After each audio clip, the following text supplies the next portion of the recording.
Okay, I'm just looking here online to see what questions we might have. Okay, I'm not seeing any questions anywhere. Okay.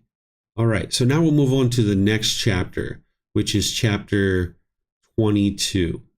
Qualities that bring one to hell or heaven. Monks, possessing three qualities and without having abandoned three stains or pollutions, one is deposited in hell as if brought there. What three?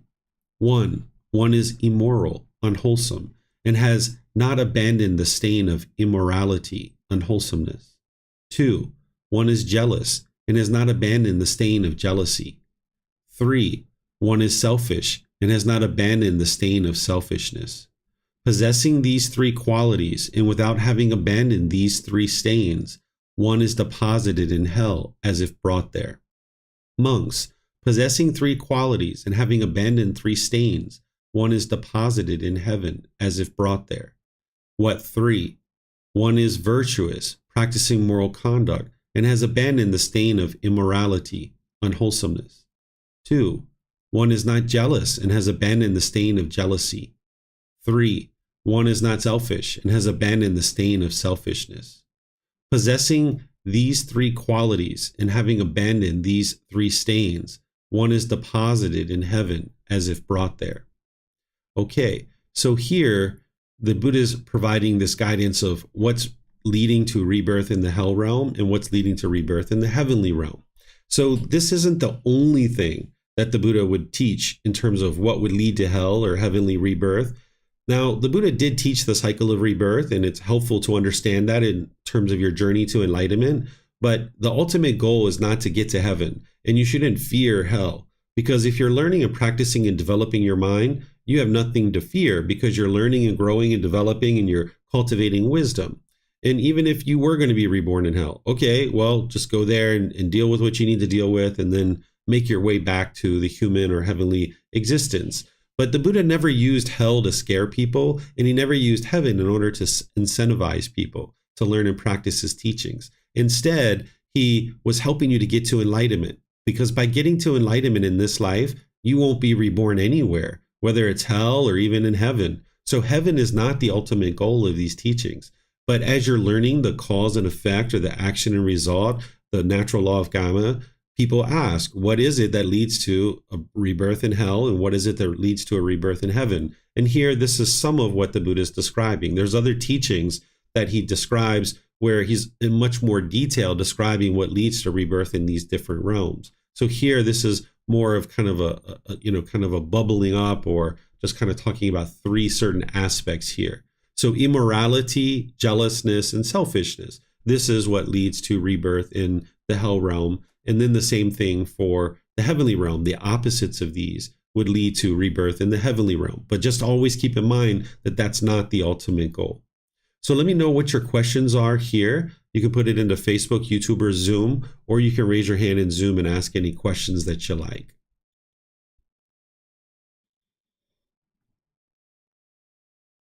Okay, not seeing any questions anywhere. So I'm going to move on to the next one, chapter 23. This one's titled Destinations for Those Who Are Stingy and Those Who Are Generous. So this is a heavenly being who's coming to the Buddha to talk with the Buddha. There's different accounts of heavenly beings coming to learn with the Buddha during his lifetime. So this is a heavenly being speaking. Those who are stingy here in the world, selfish people, abusers, people who create obstacles for others engaged in giving alms, a donation. What kind of result do they experience? What kind of future destiny? We've come to ask the perfectly enlightened one this. How are we to understand it?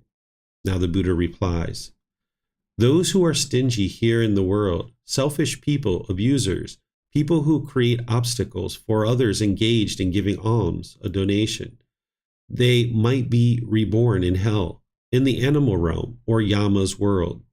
If they come back to the human state, they are born in a poor family, where clothes, food, pleasures, and play are obtained only with difficulty. Whatever the unwise may expect from others, even that they do not obtain. This is the result in this very life and in the future, a bad destination. So now the heavenly beings asking the Buddha more. We understand thus what you have said. We ask, O Gotama, another question.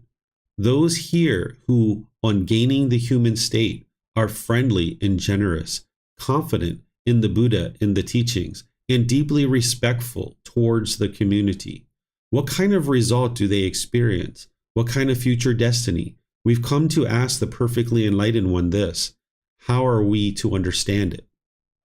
So now the Buddha replies, those here who, on gaining the human state, are friendly and generous, confident in the Buddha and the teachings, and deeply respectful towards the community, these brighten up the heavens where they've been reborn.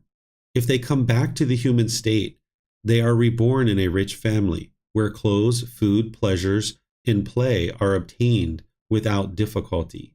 They rejoice like the heavenly beings who control the goods acquired by others. This is the result in this very life, and in the future, a good destination.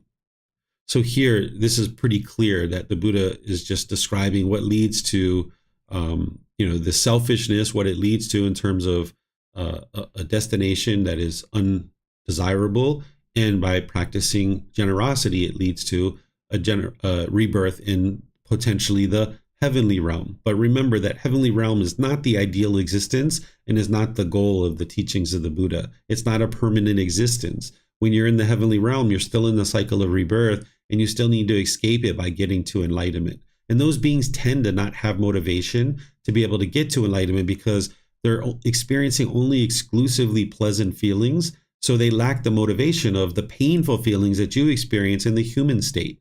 In the human state, you're sad and angry and frustrated, irritated, annoyed, and all those other painful, discontent feelings. That tends to be built-in motivation to get to enlightenment, where in the heavenly realm, they don't have those feelings. So they tend to not be motivated. They tend to be complacent. So they tend to not get to enlightenment, and they're reborn into other realms.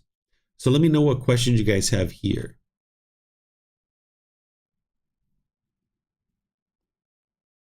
Okay, I'm not seeing any questions anywhere. So we'll move to the next chapter, which is chapter 24. Looks like Keely would like to read this one. Go ahead, ma'am. 5 kinds of wealth. Monks, there are these 5 kinds of wealth. What 5? The wealth of confidence, the wealth of virtuous behavior, moral conduct, the wealth of learning, the wealth of generosity, and the wealth of wisdom. First, on what monks is the wealth of confidence? Here, a noble disciple is endowed with confidence. He places confidence in the enlightenment of the Tathagata thus. The perfectly enlightened one is an Arahant, perfectly enlightened, accomplished in true wisdom and conduct, fortunate, knower of the world, unsurpassed, chainer of persons to be tamed, teacher of heavenly beings and humans, the fortunate one, the perfectly enlightened one. This is called the wealth of confidence. 2. And what is the wealth of virtual behavior, moral conduct? Here, a noble disciple abstains from the destruction of life, abstains from taking what is not given, abstains from sexual misconduct, abstains from false speech, abstains from liquor, wine, and intoxicants, substance that cause heedlessness, the basics for heedlessness. This is called the wealth of virtuous behavior, moral conduct. 3. And what is the wealth of learning? Here, a noble disciple has learned much, remembers what he has learned, and accumulates what he has learned. Those teachings that are good in the beginning, good in the middle, and good in the end, with the right meaning and phrasing, which proclaim the perfectly complete and pure spiritual life. Such teachings as these he has learned much of, retained in mind, recited verbally, mentally investigated, and penetrated well by will. This is called the wealth of learning. 4. And what is the wealth of generosity? Here, a noble disciple dwells at home with a mind free of the stain of self, freely generous, open-handed, joyful in letting go, devoted to charity, joyful in giving and sharing. This is called the wealth of generosity. 5. And what is the wealth of wisdom? Here, a noble disciple is wise. He possesses the wisdom that discerns as rising and passing away, which is noble and penetrative and leads to the complete destruction of discontentedness. This is called the wealth of wisdom. These, monks, are the 5 kinds of wealth.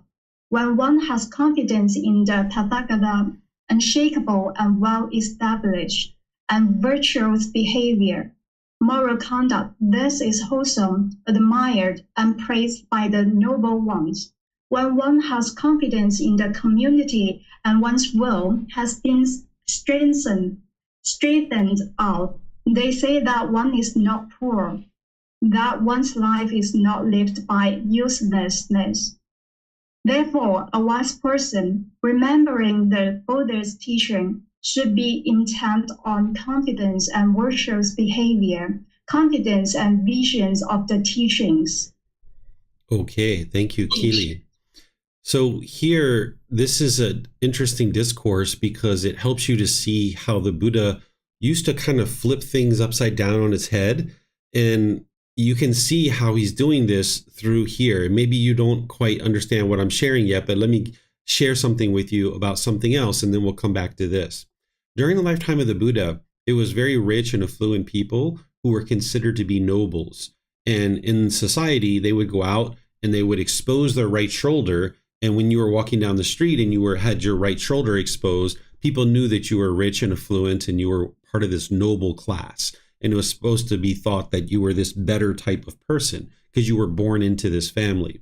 Well, the Buddha saw this and it's like, hold on a second. It doesn't matter where you're born and what family you're born into. It matters about the wisdom that's in your mind. It matters how you conduct yourself through your wise decision making, and whether or not you're wholesome or unwholesome is based on your wisdom or lack thereof. So when people would come ordain with him, whether they're coming from a rich affluent family or they're coming from a family that lacked resources, he would have them wear their robe with their right shoulder exposed, and he would refer to them as noble disciples, someone who was practicing the teachings very closely. So he took this kind of class and order, this social class system, and flipped it upside down on its head and said, hey, it's not a matter of where you're born and what family you're born into. It's a matter of your wisdom and how you conduct yourself in day-to-day life through your wise decision making. So here he's doing something very similar with the concept of wealth, that oftentimes people think that you're wealthy if you have a lot of money or you have a lot of land or you have a lot of material possessions. But what the Buddha is saying is, what wealth is these things right here. When you have these 5 things, now you're wealthy. These are 5 kinds of wealth. The confidence in the Buddha, because in order to get to enlightenment, you're going to need to have confidence in him. You may not have confidence right now, and that's okay, because you need to be able to learn and investigate his teachings. You need to reflect on them to independently verify them. And you need to practice them to be able to see the truth that they're working to improve the condition of the mind in your life. And the more and more you'll gain this wealth of confidence in the Buddha. You will know with 100% certainty that his teachings are leading to an improved condition of mind, an improved condition of your life. And you'll know that he's actually lived. So this is a wealth, because you're going to need that confidence, because at certain times in your day-to-day practice, you're going to be struggling, you're going to have difficulties, and you're going to need ambition and motivation to push through that certain struggle or difficulties. And if you can think that this Buddha is human being, that a Buddha is a human being, and if he could get to enlightenment, you can get to enlightenment too. So have confidence in him that his teachings are leading you to an improved condition of mind, an improved condition of life. And this is a real wealth, because it's going to help you carry through some of the struggles and difficulties on the path to enlightenment. Same thing with your virtuous behavior, that when you're practicing here, the Buddha is referring to the 5 precepts of destroying life, taking what is not given, sexual misconduct, false speech, and substances that cause heedlessness. When you're eliminating those and you've eliminated them from your practice, this is a real wealth, because you're not causing harm through these things. And now this is a real wealth. Then the wealth of learning, like they're willing to learn. You come to classes, you ask questions, you think about the teachings, you read the books, you ask teachers questions. These are all very helpful for you to grow and develop. And that's going to amount to a real wealth, because it's building and building and building your ability to understand the natural laws around you and train your mind. The wealth of generosity, that by you practicing generosity and eliminating this stain of selfishness, living open-handedly, joyful in giving and sharing, this is a real wealth. Sometimes you think that you're giving away money and that's what generosity is, but in fact, you're acquiring this wealth of generosity. That's what the Buddha is helping you to see, that by practicing generosity, whether you're giving your financial things or your material possessions or what have you, and remember, you need to do that from the middle way, but by doing that, you're not losing anything. You're not giving anything away. You're actually gaining this wealth of generosity. Then there's this wealth of wisdom. This is the best wealth of all wealths. Because remember, when he talks about the stain, ignorance is the ultimate stain. So the ultimate quality that you're trying to cultivate in order to get to enlightenment is the wisdom. And you can cultivate this wisdom of how to get to enlightenment. And by the time you get to enlightenment, whatever wisdom you cultivated in order to get to that mental state, you will never forget it, ever. It will always be ingrained in the mind, that it will always be there, that you will understand what it took for you to get to enlightenment. And that's why the Buddha says here that this wisdom, this wealth of wisdom, leads to the complete destruction of discontentedness. This is called the wealth of wisdom. And then he just kind of summarizes that here in the bottom with a little bit more kind of weaving the words together. So let me know if you have any questions on these 5 wealths, because this is what you would like to accumulate. You know, more money, more money, more money, more houses, more land, more clothes, more jewelry. Anybody can go out and buy that stuff, right? But in terms of acquiring these things, it requires an individual to really be dedicated and committed to do the work to acquire this wealth. So, you know, you can have a lot of money and still be angry and frustrated and irritated and annoyed. But if you have these 5 wealths, you're working your way towards the complete elimination of anger and sadness and all those discontentedness. That's the best wealth of any wealth whatsoever. So let me know if you guys have questions here.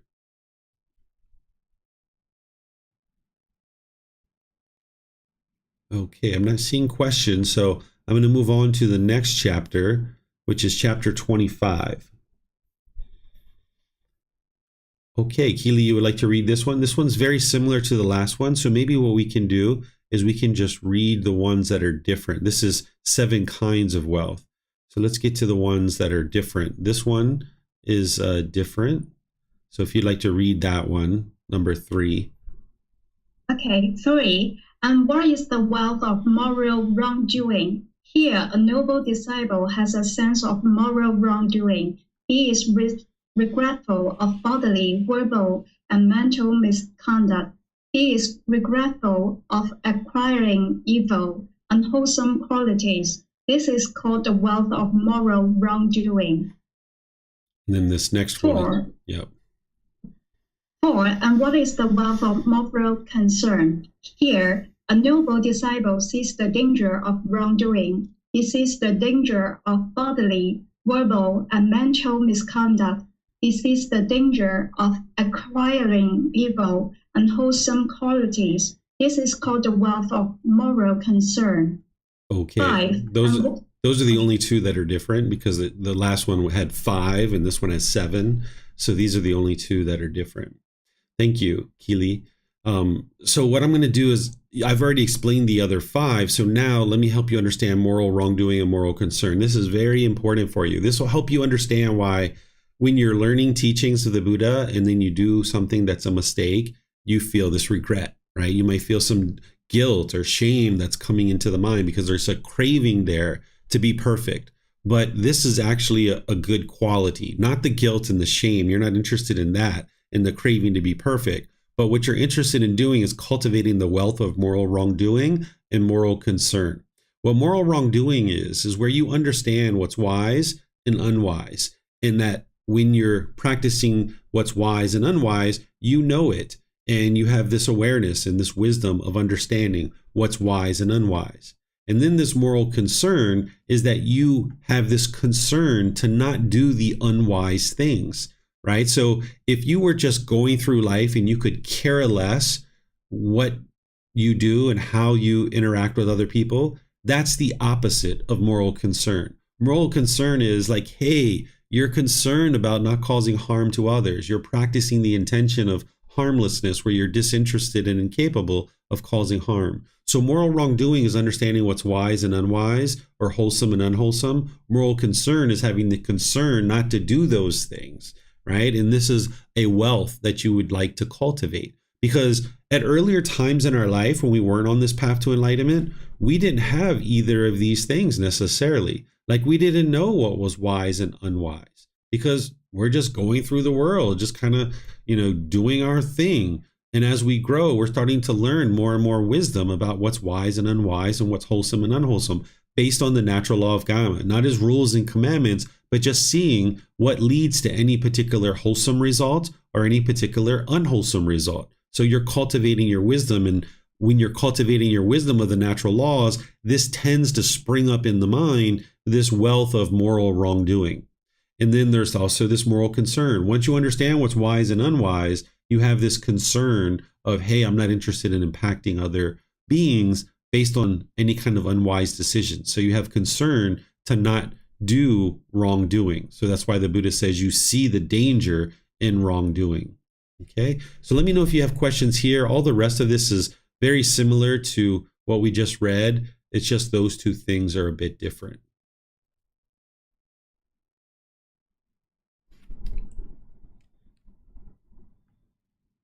Okay, I'm not seeing any questions anywhere. So let's move on to the next chapter. Looks like Healy would like to read this one as well. Let me just scroll here and then I can help you open up your mic. Okay, this is chapter 26. Go ahead, ma'am. Benefits of building dwelling place.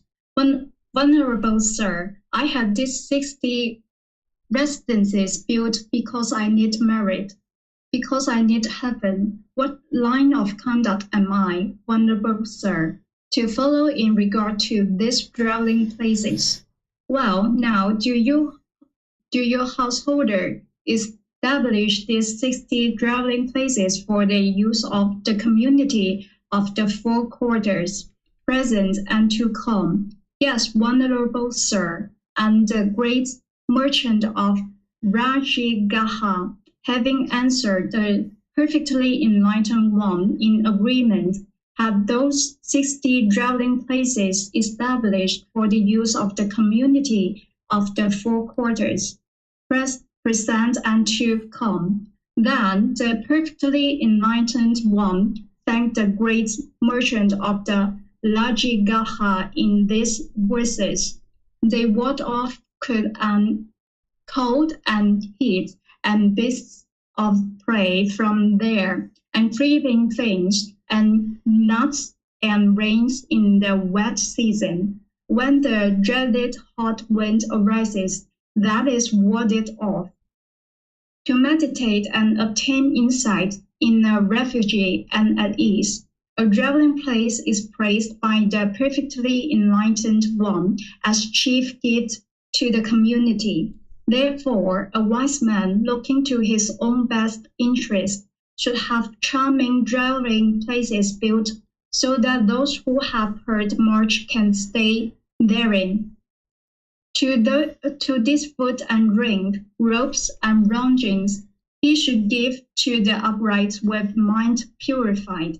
Then they teach him the teachings, dispelling every ill. He, knowing the teachings, here attains nibbana, enlightenment, taintless and purified. Okay, thank you, ma'am. So here, essentially what you can glean from this is the Buddha is praising the gift of a dwelling place for the ordained practitioners, because the ordained practitioners were homeless and they roamed around and they basically took up lodging with whomever offered it to them. So this particular merchant of this particular area must have been very rich and very wealthy because he had these 60 residences built, 60 houses were built, and he just gave it to the Buddha and and his students to be able to reside there during the lifetime of the Buddha, and long after, those people were able to then reside in those particular places. So the Buddha is praising that because the dwellings ward off this cold and heat and beast of prey and all the bugs and the water and the rainy season and all these other things. So this is something that the Buddha encouraged, is for if people would like to offer something, you could offer a house or a dwelling. But of course, the Buddha didn't expect these things from his students,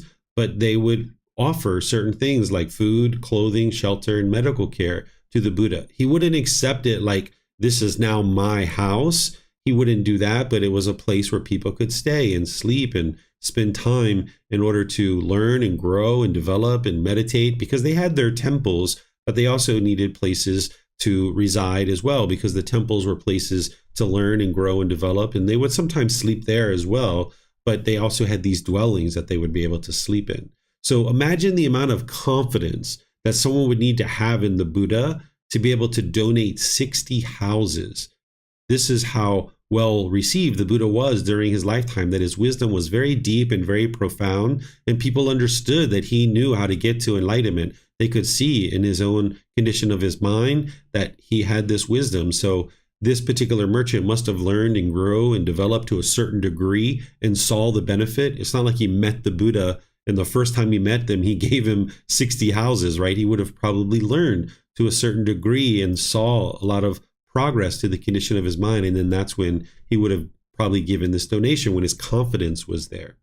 So let me know what questions you guys have here, because there's multiple gifts that you can give to people who are practicing the path and sharing the teachings. A dwelling place would just be one particular thing that someone might choose to give.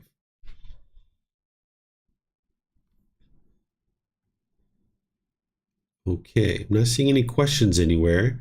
So we'll move to the next one. And I have a feeling Keely's going to volunteer for this one too. So I just, oh, your mic's already unmuted. Okay, go ahead, ma'am. Remember your generosity. Again, Mahanama. You should remember your own generosity. Thus, it is truly my good fortune and gain that in a population obsessed by the stain of selfishness, I reside at home with a mind free of the stain of selfishness, really generous, open-handed, joyful in letting go, devoted to charity, joyful in giving and sharing. When a noble disciple remembers his generosity, on that occasion his mind is not obsessed by craving, anger, or indolence, unknowing of true reality. On that occasion, his mind is simply straight, based on generosity. A noble disciple whose mind is straight gains inspiration in the meaning, gains inspiration in the teachings, gains joy connected with the teachings. When he is joyful, joy arises. For one with a joyous mind, the body becomes tranquil. One tranquil in body feels calm. For one feeling calm, the mind becomes concentrated. This is called a noble disciple who resides in balance among an unbalanced population, who resides untroubled among a troubled population. As one who has entered the stream of the teachings, he develops memory of generosity. Mahanama, you should develop this memory of your own generosity while walking, standing, sitting, and lying down. You should develop it while engaged in work and while living at home in a house full of children. Okay, thank you, Keely. So here the Buddha is reminding his students to remember the generosity that they're practicing. He's talking to this particular student who sounds to be quite generous, but living in a population of people who aren't generous, that are actually quite selfish. And the Buddha is saying, hey, this is an excellent quality, that you are being generous even while living among people who are quite selfish. And he's talking about this benefit that it actually leads to. One of the benefits that he's talking about here is that it leads to this joy, that the mind, it gets this inspiration in the meaning. And then when the mind is joyful, then the mind being joyful, the body becomes tranquil, right? So this is where the mind is the boss and the body is the employee that is just following along. So if you have a lot of stress and anxiety in your mind, you probably have aches and pains in your body in different places. Like you might have neck pain or shoulder pain or back pain. But by the time you train your mind and you eliminate all the discontentedness, you'll notice that the mind is tranquil, but also the body as well. And then when the body is tranquil, then you feel calm, right? Because you don't have to deal with all these little insignificant aches and pains constantly plaguing you.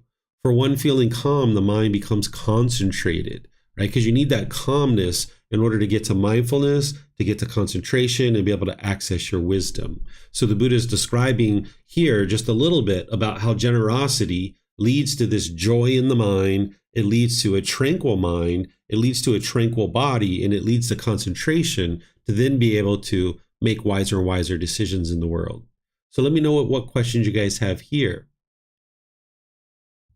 David, I have a question. Sure.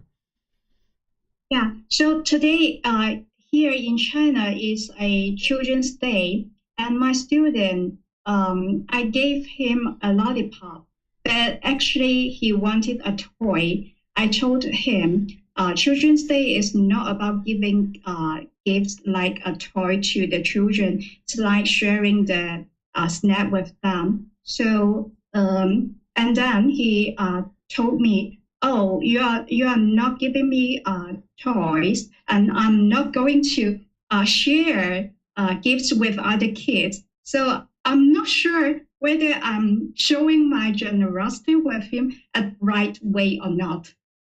You're sharing your generosity, but he has an expectation. He has a craving, desire, attachment. I don't know how old this little boy is, but he has a certain expectation. He has a certain craving. He's wanting a toy. So he's not just accepting the gift like what the Buddha teaches because of his lack of wisdom, of course. He should just accept the gift, and he should just say, "Thank you, I appreciate your gift," right? Because then you're going to feel good about practicing generosity with him in the future. So you didn't produce the selfishness in his mind. This is him being selfish and just wanting something for himself instead of acknowledging your generosity. But this is the problem with the young individual, young human being, is they lack wisdom to understand. Like if you gave me a lollipop, I would smile and why you and say thank you, right? And I may or may not eat the lollipop, but I would at least thank you for it. I wouldn't have an expectation of getting something else. But this is the problem when craving, desire, attachment is in the mind, that the child wants something else that you didn't give him. So you're practicing generosity just fine. If I was you, what I would have done is I would have held it out. And if he says, "Oh, I wanted a toy," and I would have said something like, "Well, I don't have a toy, but I do have a lollipop. Would you like to accept this lollipop?" And if he says no, and I would say, "Okay, I'll just give it to somebody else then," right? And then you give it to somebody else, right? And then this will help him to learn that, hey, if you have this craving, desire, attachment, it's not going to lead to beneficial results for you. And then slowly but surely, they can learn that accepting gifts from people is really wise. And then in the future, what you can do to teach this child is, like, say you buy a little toy, you can say, I was thinking about giving you this toy, but since you didn't accept the lollipop, I think that maybe you probably won't accept this toy either. So maybe I should give this toy to somebody else. And he's like, no, I would like the toy. I would like the toy.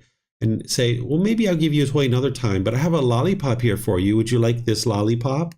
Right? And then see if he'll accept the lollipop, right? Because he's putting the cause and effect together that, hey, you would have given him this toy, but since he didn't accept the lollipop, that you're not willing to give him the toy, that maybe you shouldn't give it to him. So now you're trying to teach him to accept the lollipop. And you're not doing this because you're expecting it or you're craving him to be a certain way, but you're trying to help him arise wisdom to learn that it's wise to accept gifts from people. Okay, thank you for your advice. Yeah. I got it. And how old is the child, by the way? 8 years old. Okay. One of the things you can do with a child that old is you can sit down and read the second precept together and have them read it if they can read English. And the second precept is teaching you to accept what is given. So you can either read it to him or have him read it. And you can ask him, like, what does this mean to you? What do you think this means? Because the reason why the Buddha teaches to accept what is given, because if you shut down people's generosity, that person doesn't get an opportunity to practice generosity and enhance the quality of their mind. But also, if somebody is making a gift and it's not a pure generosity, they can get angry and frustrated that you shut down their generosity. So if you did that enough, people would stop practicing generosity with you. So you would like to accept whatever gift is given. Of course, you're not going to accept cocaine or heroin or a gun maybe or something like this. But if somebody's providing you a gift that is wholesome, you're going to accept that, right? You're not going to accept whiskey or something like this. So helping this young child to learn to accept gifts that are given to him will help him in life, because now if his mom or his dad or his brothers or sisters or his teachers offer anything to them, then they will know that it's wise to accept gifts from people. Okay, thank you. I still have another question. Can I continue? Sure. So during the dinner time, the kid's mom invited me to have dinner with them. But I think Ayi, the nanny in this family, seems to be more interested in going out to have dinner with them. So I told mom, I'm not going with them, but maybe Ayi can go with them. So I don't know whether am I turning down mom's generosity or not. Mm-hmm. What you would like to do, like say you just can't go, right? Say it's like a spur of the moment dinner and you're not able to go. You can say, oh, thank you so much for the offer to go out to dinner with you guys. I really appreciate you thinking about me. This is very kind of you. Normally, it would be wonderful to go, but unfortunately, I have these other plans and I need to go take care of this. But maybe in the future at some point, we'll be able to go out to dinner together. So thank you so much for your offer. So you can turn something down like this, but you would like to do it without saying no, I am not going to come with you to dinner, right? Because this sounds like very harsh and very rough to the person. So you'd like to do what I refer to as the art of the friendly no, how to say no without saying no. So in that response that I gave, and you don't need to remember that word for word, just kind of get the sentiment, is that you would like to communicate an appreciation for thinking about me, let them know that you acknowledge their gift and this is very kind of them, and let them know that in the future that maybe you'll be able to attend with them, but unfortunately today you have this other plan that you need to take care of. So this is a way to keep the door open and acknowledge their kindness and their warmth. Okay, thank you. Sure. Looks like we have a question from Julia here. She says, what if you feel like with food you won't be able to finish it if someone gives you with so much food? So I accept half and say you should take the other half also. Is that okay, or best to just accept everything? If someone's offering you a bunch of food, if I was you, I would just accept it. And then if I was you, I would practice generosity and give it to somebody else. Because if this person's giving you a gift, you would like to get, just take it. They're practicing generosity. It's enhancing the quality of their mind. And then now you can practice generosity and give it to somebody else. And maybe that person practices generosity and give it to somebody else. So maybe like 3, 4, 5, 6 hands later, it finds somebody that's going to ultimately be able to benefit from that thing. But in the meantime, 6 people practice generosity. Wow, this is wonderful. So you can do that kind of thing where you accept gifts from people and then just offer it to somebody else. If this person gets angry that you gave it to somebody else, that's because of their craving. They haven't practiced pure generosity. They had a certain expectation, and you're not causing that anger. So some cultures, they call this re-gifting, and they kind of shy away from it. But if you understand the natural laws that anybody who gets angry, they're causing it themselves. So if somebody gives you a gift and they have an expectation that you're going to eat this food and you don't eat it and they get angry, then they're the ones who are causing their own anger because they didn't practice pure generosity. And that's something for them to learn, that when you give a gift, it comes without any strings attached or no expectations or no wants from the other person. And if that's how they're practicing, then they won't feel angry or frustrated when you give it to somebody else. But if they do, then they're causing that themselves, and you don't have to have any kind of feelings about that. That's their mind causing it themselves. So I would accept it and then just give it to somebody else if you can't eat it all. Looks like Julie is following up here. Okay, thank you, Teacher David. That makes a lot of sense. Sometimes if someone gives me like something monetary, I feel like I owe them and I have to give something back. So it becomes an obligation. So that's your craving, desire, attachment there. You're not interested in that. If you're going to practice generosity with them back, go for it, but don't feel like you're obligated to. If you're feeling obligated to, that's because you're putting that expectation on your own mind.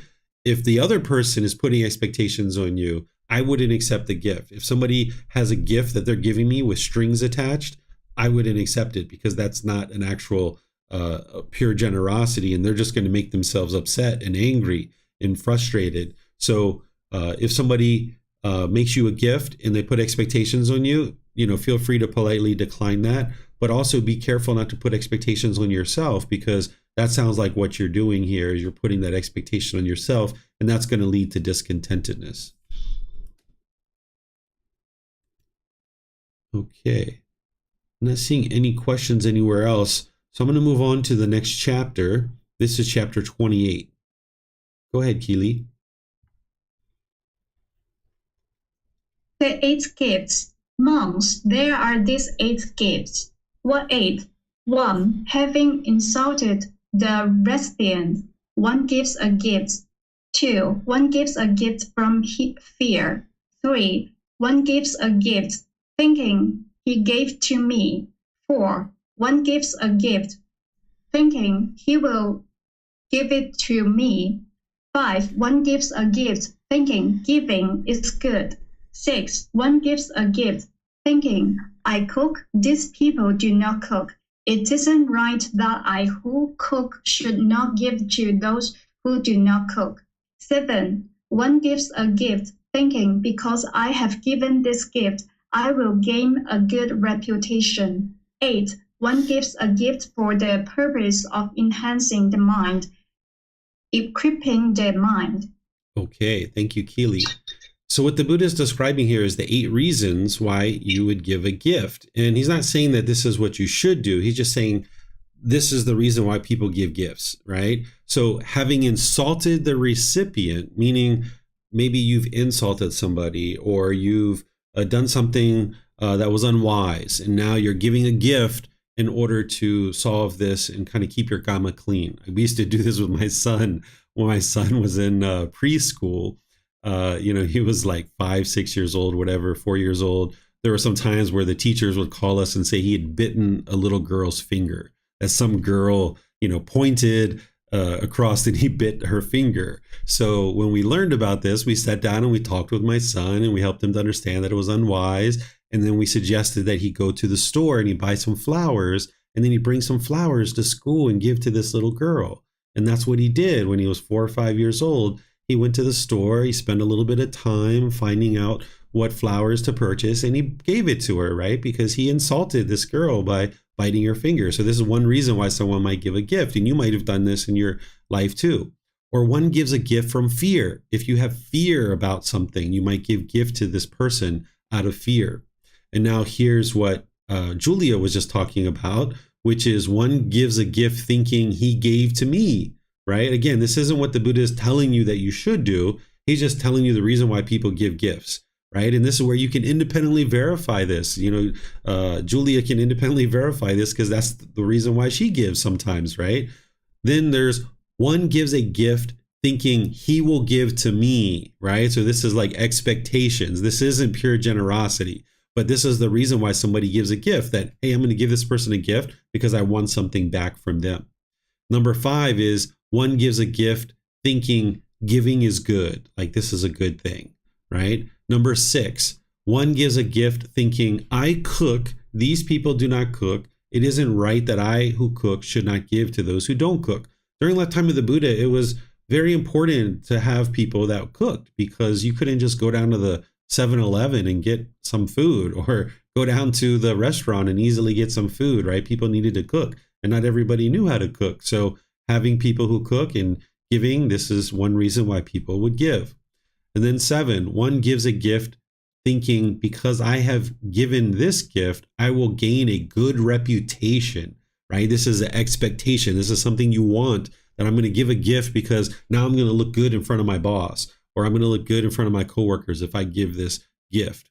And now all of those reasons aren't the reason why the Buddha suggests that you practice generosity. Those are all reasons why people practice giving gifts, but it's this eighth one that is the ultimate reason why the Buddha teaches to practice generosity. Because one gives a gift for the purpose of enhancing the mind, equipping the mind. This is eliminating craving, desire, attachment. That's what giving does by practicing generosity. And that's the reason why you would like to give. And that should be the only thing that you're doing is, hey, I'm giving this gift because I know that it's helping me to eliminate craving, desire, attachment. Not for any of these other reasons, because this is going to lead to problematic situations in your life. So let me know what questions you guys have here. This is chapter 28, the 8 gifts.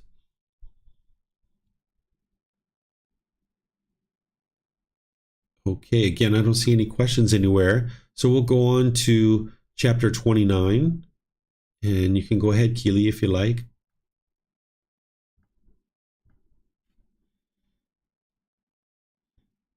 The 8 grounds for giving. Monks, there are these 8 grounds for giving. What 8? 1. One gives a gift from craving, desire. 2. One gives a gift from anger, hatred. 3. One gives a gift from ignorance, delusion, unknowing of the true reality. 4. One gives a gift from fear. 5. One gives a gift thinking. Giving was practiced before by my father and forefathers. I should not abandon this ancient family custom. 6. One gives a gift thinking. Having given this gift with the breakup of the body, after death, I will be reborn in a good destination, in a heavenly world. 7. One gives a gift thinking. When I am giving this gift, my mind becomes tranquil and energy and joy arise. 8. One gives a gift for the purpose of enhancing the mind, equipping the mind. These are the 8 grounds for giving.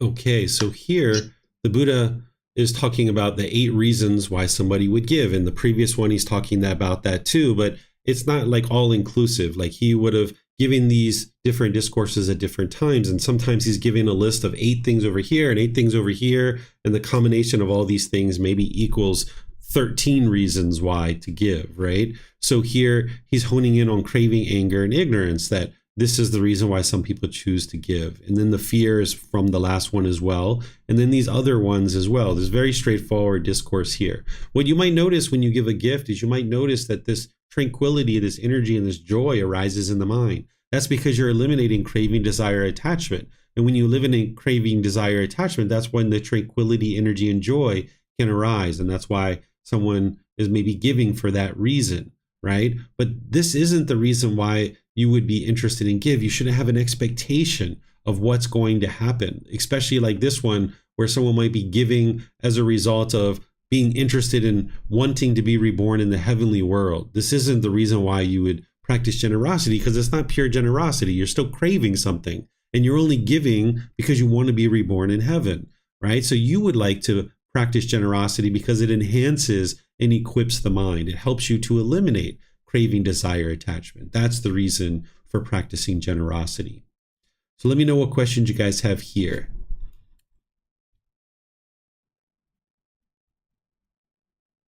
Okay, I'm not seeing any questions anywhere. So we'll go to the last chapter for today, which is chapter 30.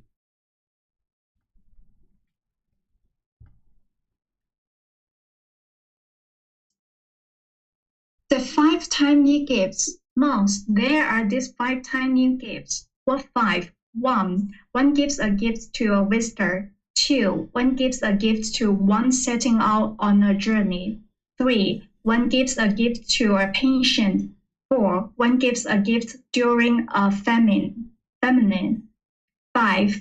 One first presents the newly harvested crops and fruits to the virtuous one. These are the 5 tiny gifts.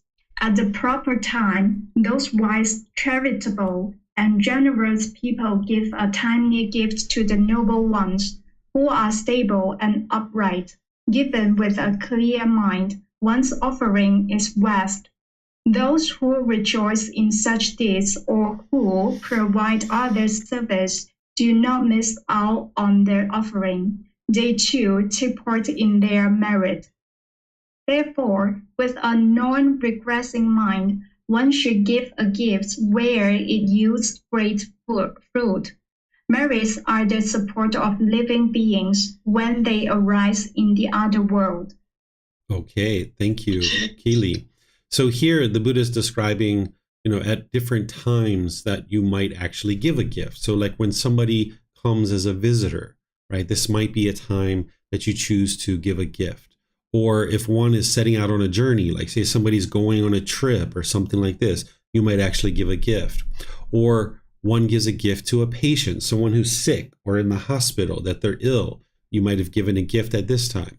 Or when someone's experiencing famine, this is like a lack of food or lack of resources. You might have given charitable organizations when there's a famine.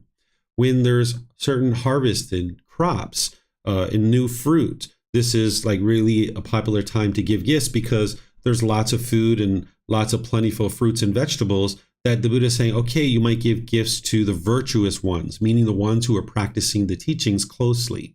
And the Buddha is saying, okay, this is producing merit, which is going to then help you in this life and in the next. So this is all helping you to improve the condition of your mind as you're practicing generosity, training your mind to let go. In places like where I grew up in America, I heard about, as I was growing up, that during my grandmother's time frame, for example, when somebody was cooking in their house, they would share it with their neighbors. I never really witnessed that growing up, but I heard about it. And it wasn't until I came here to Thailand that I actually saw it. That here in Thailand, if somebody's got a bunch of tomatoes growing in their garden, you're going to have tomatoes showing up at your house. Or if someone has a bunch of bananas somewhere, they're going to have a bunch of bananas showing up at your house or something like this. So generosity is really baked into a really healthy practice. And you'll see that in Buddhist communities a lot, but you can even see this in other communities too. If you're currently not doing this in your community, it's really wise to share things with your neighbors because these are people that are close by, they're living close by. Having healthy relationships with them and practicing generosity will be wonderful for you. So these are individuals that you can practice generosity with, including the different times that the Buddha is describing here. So let me know what questions you guys have. I have a question here from Julia. She says, my mom serves her first meal to the Buddha statue at our house daily and says that doing that will prevent her from ever going hungry. Or she asked me to serve fruit to the shrine at home on important days. Is this wise? Does this sort of giving help the mind when generosity since it's a motion of giving? Thank you.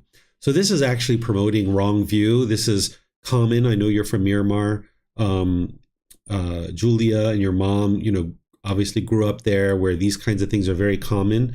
This is left over from animism, where they think that they're making offerings to spirits and things like this. Because when Buddhism came into this region of the world, they didn't just clean out everything that they knew up to that point, or everything they were practicing up to that point, and bring in this fresh strain of Buddhism. Instead, they kind of merged it all together. And there was Hinduism and Buddhism and animism, which is worship of inanimate objects. So that statue, it doesn't have any significance other than that it's a beautiful artwork.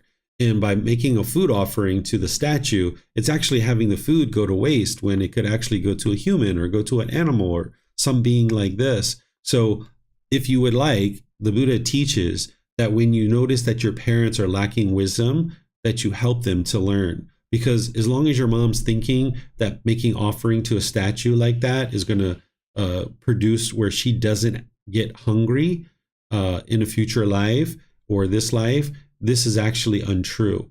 Now, if she offers food to human beings, this is what will help her if she's going to be reborn in a future life. But making offering to a statue, it promotes wrong view where the mind just doesn't understand this cause and effect or action and result, the natural law of karma. And the Buddha teaches that when your parents are lacking in certain qualities like confidence, virtuous behavior, generosity, and wisdom, that you practice to be able to help them, but you need to find a humble way to be able to do that in a polite and warm and loving way.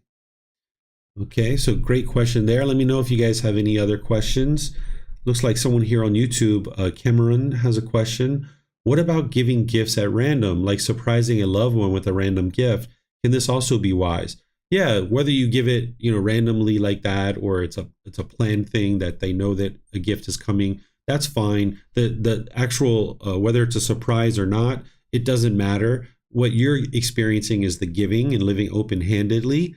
That's what's actually leading to improvement to the condition of your mind. Whether it's a surprise for the other person or not is, not going to produce any extra benefit for you. But also when you're giving a surprise gift like that, the other person, if they have a craving, they can get all excited and so excited. And this is just producing discontentedness, because if they get so excited when you give them a gift, when you don't give them a gift, they'll be sad and they'll be frustrated or irritated or annoyed. So when you give gifts, you're not interested in producing a whole lot of excitement. You can't cause somebody to be excited, but you can create an environment in which they're likely to get excited. So for example, when I give my son gifts, it's just a matter of like, here, son, I would like to give this to you. This is something that, we're about to give him a gift next week because he's graduating from 5th grade. So we're going to take him out to dinner. And I'm thinking about buying him a game because he likes board games.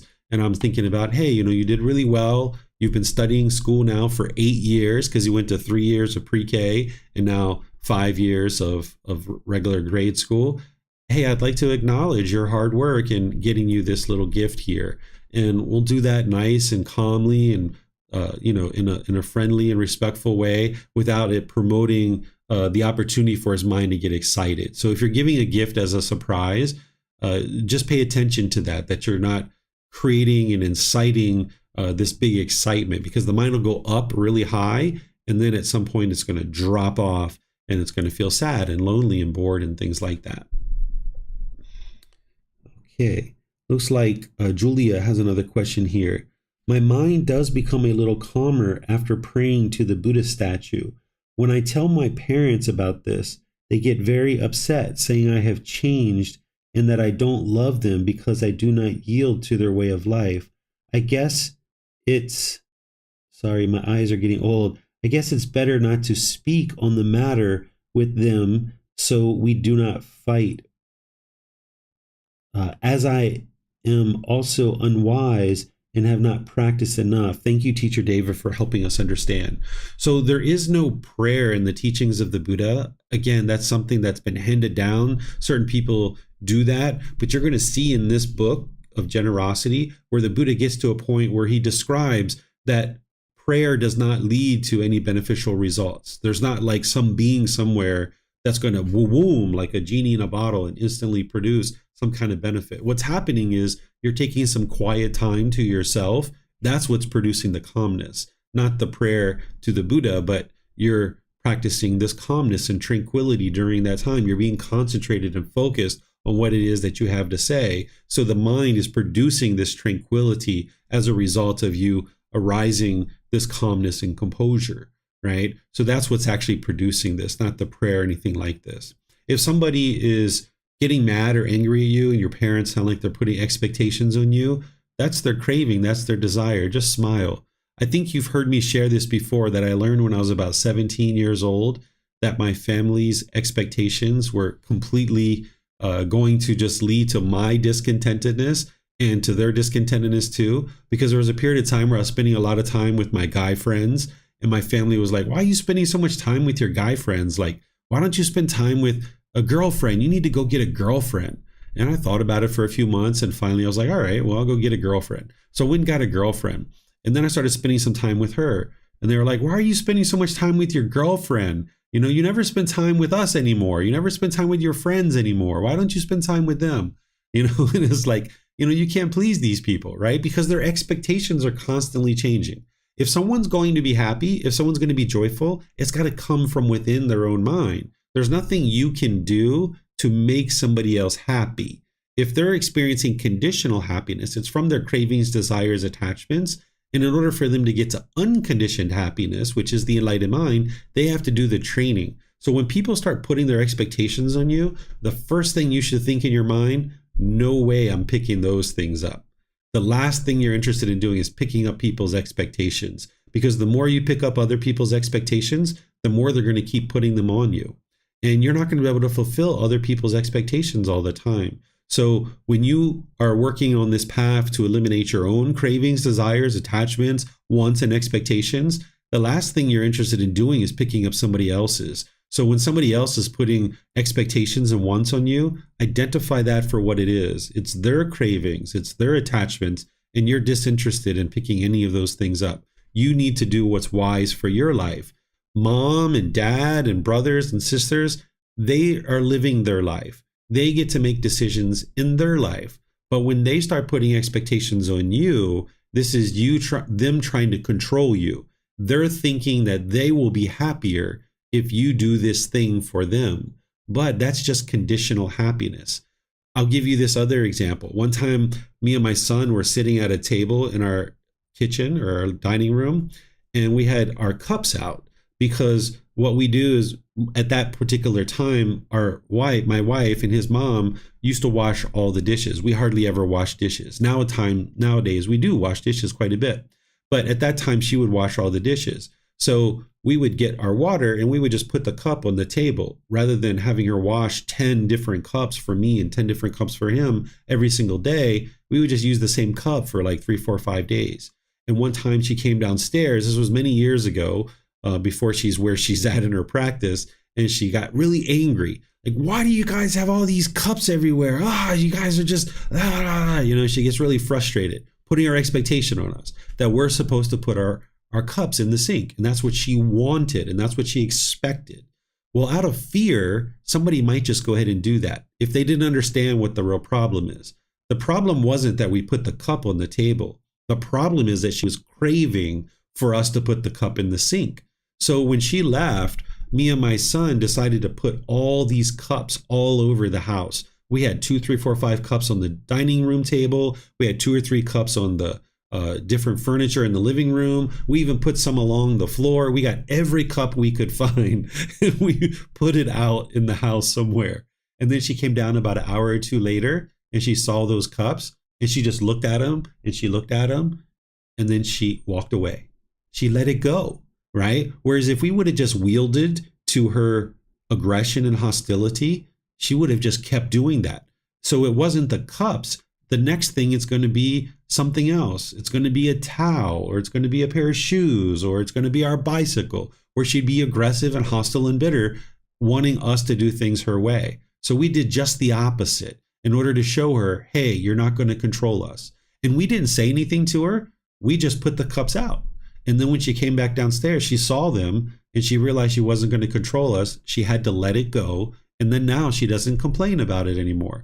Sometimes we have cups on the tables and sometimes we don't. But she was craving permanence to not have any cups on the table. So it doesn't solve the cause of the problem by just wielding to her aggression. What solves the problem is getting rid of her craving. When she gets rid of her craving, that'll solve the problem. So we just helped her by putting the cups everywhere around the house. So when your family is trying to force you and control you to do things their way, do just the opposite, unless it's going to be harmful for you, right? Or just don't do it at all, whatever they're asking, because you're just going to teach them.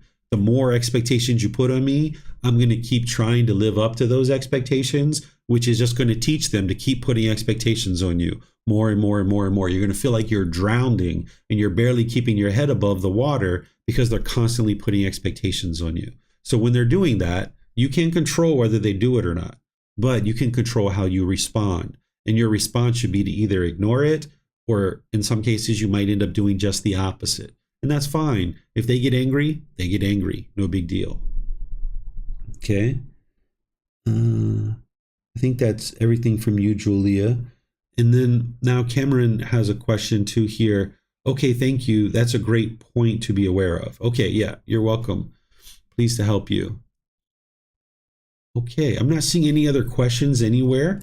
So what I'm going to do is just end class by thanking all of you for joining. Thank you, Keely, for reading the chapters. That's very helpful to have someone read so I can save my voice a little bit and focus on teaching. So thank you for that. Thank you for all your dedication and diligence to all of you guys for learning and practicing the teachings. We have this class each Saturday, and next Saturday we're going to be in the next 10 chapters, which is chapter 31 through 40. And you can get this book from our website by going to buddhadailywisdom.com. It has the entire book series there. You can download it for free. You can take it and go print it. You can get printed copies on Amazon if you like, if you have access to Amazon, or we have them here at the temple in Chiang Mai. You can get them here by just reimbursing us for our printing cost. And then tomorrow in our group learning program, we're going to be in chapter 7 of this book, Developing a Life Practice, The Path That Leads to Enlightenment. While today we are in volume 13, this is volume 1 of the book series. And on Sundays, I go chapter by chapter each Sunday, and I teach it to you in a traditional format.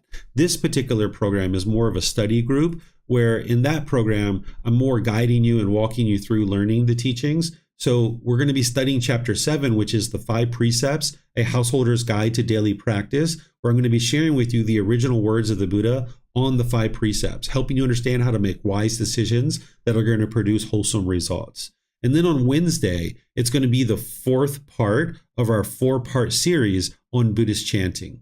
And then on Monday, I'm going to be starting a 5-day course on the foundation and the path to enlightenment. This is where you're learning all the foundational teachings in order to develop your practice towards enlightenment. And I start that at 9 a.m. on Monday morning, and we finish each day at 3. If you can't attend live, it's going to be recorded on YouTube and Facebook, so you'll be able to access it there. So thank you all for joining, and perhaps we'll see you guys in one of these future classes. Have a very lovely and wonderful rest of your day. Take care. Sawadee ka.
Thank you again for watching. Enjoy your meditation. Look forward to seeing you online and answering any questions that you might have. Thank you so much.